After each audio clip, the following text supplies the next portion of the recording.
He was an extremely well established farmer up here, grew pineapples. He was very prominent in the local community, heading groups for citrus growers, petitioning people in the southern states to have the freight taken off. He would have grown to be a prominent member, I'm sure, of the Eumundi community. He had an interest, obviously, in politics and in doing things for his community. It's significant, his loss.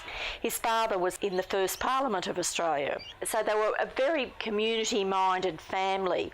Even though they were amongst the influential people of the district, they lived in very basic accommodation in Eumundi, like Clarence Culpin's house was a slab hut.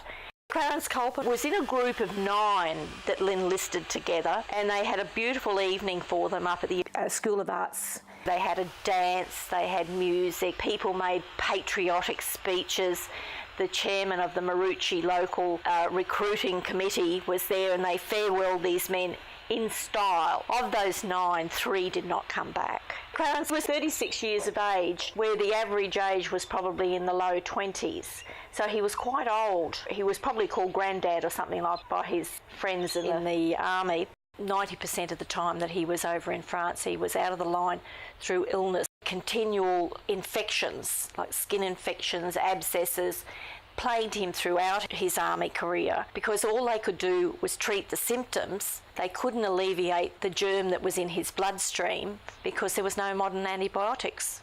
In 1918, in April, he was killed in action by shell fire, and he left all his property to his father, Dr. Culpin. They had a tree planting presentation where several of the men had their trees memorialised, and he was one of them.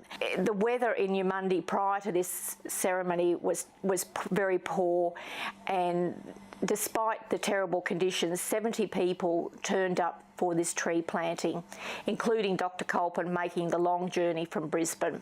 It's ironic that the men who had been farewelled in the School of Arts at Eumundi were now farewelled again in another poignant manner, inasmuch that they had attended the tree ceremony, speeches were made about these men, and then everyone came back to the School of Arts and had refreshments and talked about their loved ones who had passed.